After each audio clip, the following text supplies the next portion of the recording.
Maintenant, passons donc à l'enregistrement de notre présentation avec un enrichissement de la présentation. Donc comment je vais pouvoir créer des animations et des transitions, créer des masques, créer des modèles. Donc si vous souhaitez avoir un modèle, voilà, j'enlève mon stylo. Donc là, nous avons une transition qui est une transition en roue. Vous avez aussi la possibilité d'avoir des animations. Donc dans les animations, vous avez 5 types d'animations. L'animation de type entrée, accentuation, quitter, trajectoire, divers. Qu'est-ce que c'est que tout ça, vous allez me dire. Donc imaginons que nous allons reprendre notre petite forme habituelle. Nous allons dessiner notre petite forme habituelle. Et qui dit forme dit qu'on peut faire plein de choses avec.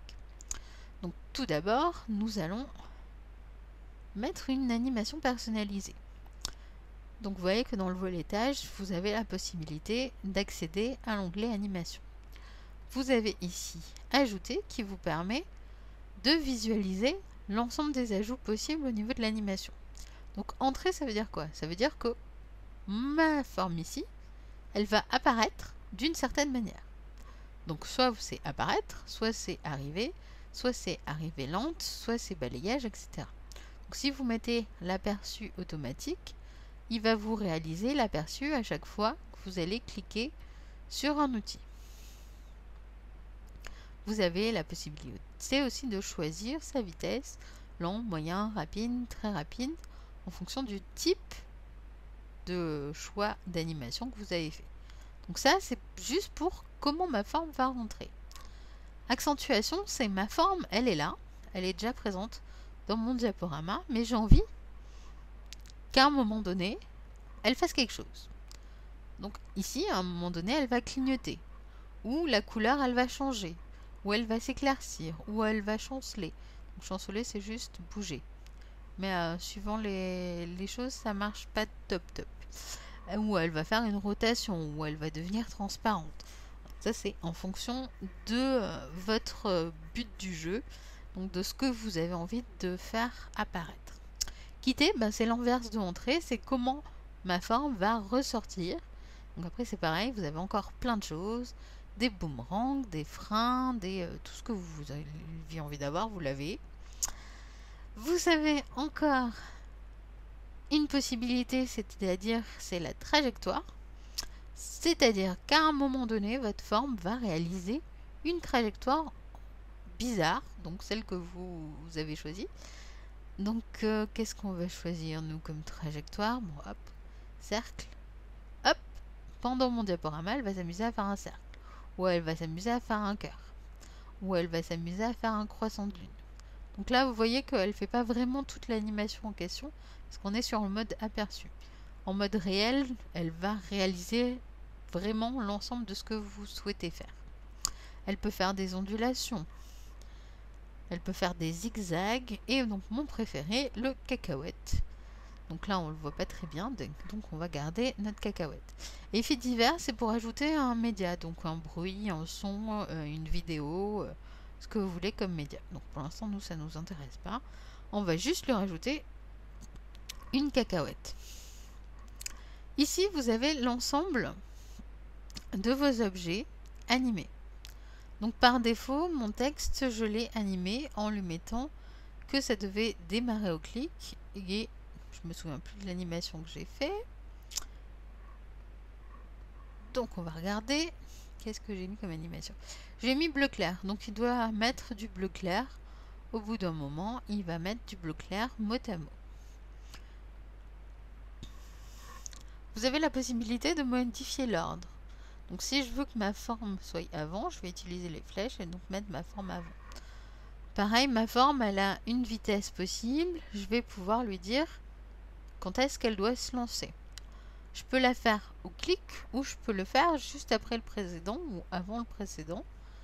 Après, avec le précédent, pardon, pas avant, etc.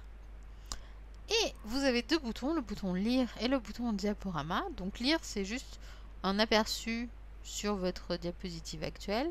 Diaporama, c'est le vrai aperçu, comment ça va se dérouler. Donc vous voyez, hop, ma forme avait quelque chose. Et là, donc j'ai mon accentuation qui passe en bleu et qui va faire mot à mot et va passer en bleu plus foncé l'ensemble de mon texte. Donc ça, c'est un choix d'animation. À vous de choisir le type d'animation qui vous convient. Vous avez la possibilité aussi dans animation de réaliser des actions. Donc, vous voyez que là, il vous fait le dessin de la cacahuète grisée pour vous montrer quel type d'animation vous avez choisi. Alors, c'est l'animation, c'est pas l'animation personnalisée, pardon, c'est l'interaction. L'interaction, c'est que par rapport à un clic de souris, je vais pouvoir faire quelque chose. Donc, aller à la diapositive suivante, à la dernière diapositive, jouer un son, exécuter un programme, exécuter une macro ou quitter la présentation.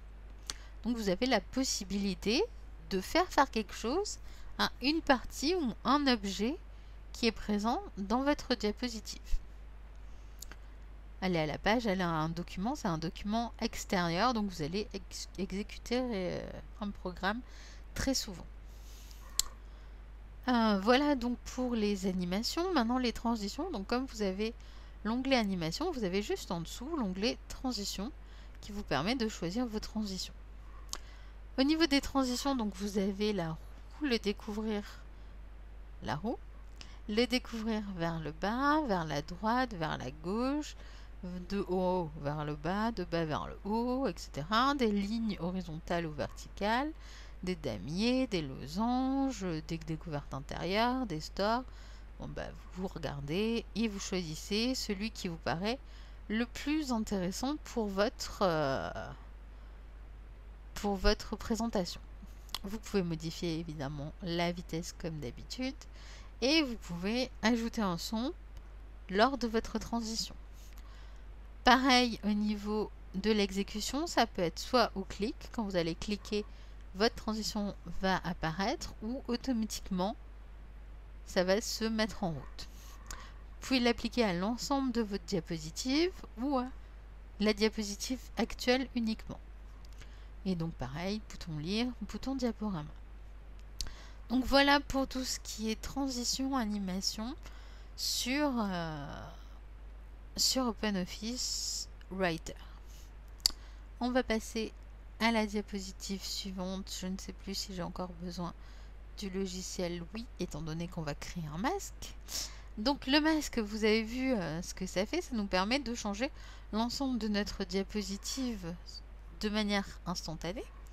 Donc là, on va voir un peu plus précisément comment vous pouvez créer vos masques de A à Z, donc de gérer l'ensemble de votre présentation de A à Z.